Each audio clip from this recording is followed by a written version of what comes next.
Hey everybody, welcome. My name is Kevin Jones and this is the Beginning Hunter video series here on YouTube. My goal with this program is to educate you and inform you on everything that you're going to need to know about becoming a new hunter. Today, we're going to pause and we're going to take a little bit different direction. Now this is the first one of its kind. I wanted to get some history out there. So I'm a bit of a history buff. I love history. I feel like history can teach us a lot.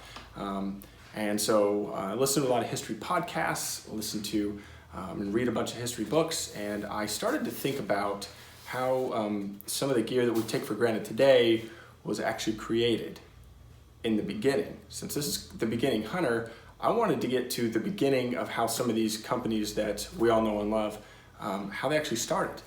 So what I did is last week, out of a complete whim, and this is really how it happened, I knew I was going to do a gear review on Alaska Guide Creations. I bought this in December. I think it is a completely ingenious product. So what I did is I called the company. I talked to one of the managers there, and I said, "Hey, how did you guys start? Walk me through this." And he stopped and says, "Hold on, have you talked to Jaret yet?" And I said, "I don't know who Jaret is. Who's Jaret?" He's like, "Jaret Owens. He's the guy who started this company. He is the Alaskan guide." I said, "No, I haven't talked to him." He said, "Hey, you should give Jaret a call.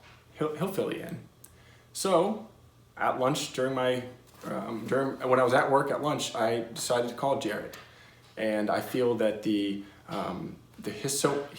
is one of the most interesting guys I've ever spoke with. And keep in mind, I'm not sponsored by Alaska Guide Creations or anything like that. I honestly wanted to know what the history of this company was, so I called Jaret, and I got the scoop on how Jaret, an Alaskan guide, created this and where they are today, and I figured I'd share it with you guys.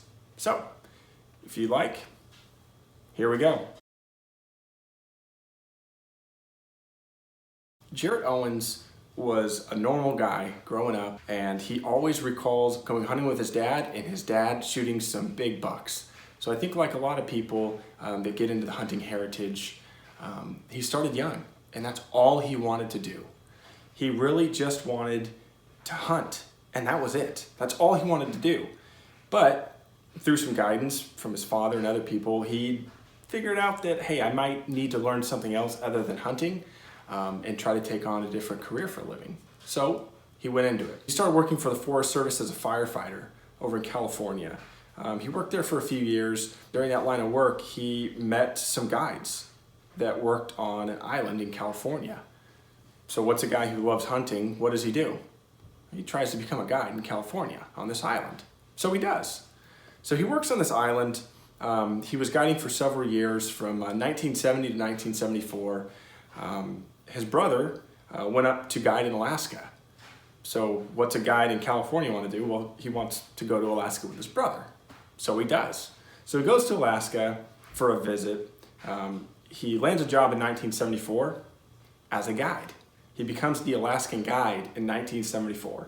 So he works as a guide, Alaska to California, to Alaska to California, to Alaska to California, back and forth, back and forth, back and forth.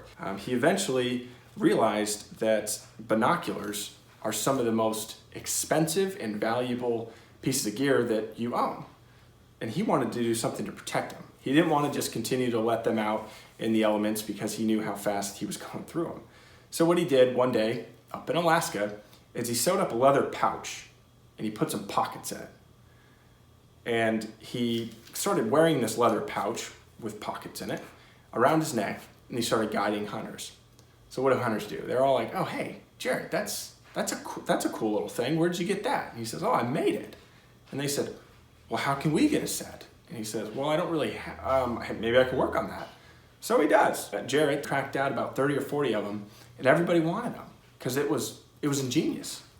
And so he started to develop, and over the years he continued to improve. He stayed on the island in California until about 1997, and that's right around the time that his time as a guide was starting to wrap up. He continued to do some guiding here and there, but what he really started to do is he started to gradually work into the binocular chest pack and the harness. He started to work into it full time because he realized, hey, if I'm going to do this, I'm going to put forth the effort, I'm going to give it the due diligence, and let's see what this thing can become. So what he realized is that this thing was becoming a 7 days a week, 365 kind of job, and he loved it. He loved it. He said it was great work. He was always developing. He was always at hunting shows. He was always talking to hunters, which that's what he's good at. He's good at talking to hunters. When you're a guide for that long, that's what you tend to do. He always wanted to focus on quality customized gear that is not a one-size-fits-all, and he wanted to treat his customers like his clients, like he used to treat his clients when he's guiding them. Like, hey, I'm gonna take care of you. If I'm gonna put my name on this, if Jaret says if he's gonna do this, he's gonna do it right. They have a ton of different variations of this exact binocular chest pack and a lot of accessories. And Jaret's still very much involved in this. When I was talking to him, it was pretty funny. He said that he is 69 3/4 years old. And I thought that was great. That is a perfect example of who this guy is. He created one of the most, in my opinion, one of the most effective and important pieces of gear that I own. Because the amount of money that I spend on binoculars, I'm gonna want to protect these things from the elements. Thanks to Jaret Owens, I can. So Jaret continues to work. He's mainly focusing on the optics side of the house these days, while still being heavily involved in Alaska Guide Creations. If you're looking to pick up some optics, his information is below. You can get a hold of him. And the number one thing that I love most about this, besides hearing the stories from the guide, because when you're a guide for 40 years, you tend to pick up some good stories from here and there. But the number one thing that I really enjoy hearing and seeing is that he still puts his name and his telephone number, and they're sewn onto the inside of every one of these packs. Every single one of them. And if that's not customer service and standing behind a product, I don't know what is. So there's your history lesson for the day.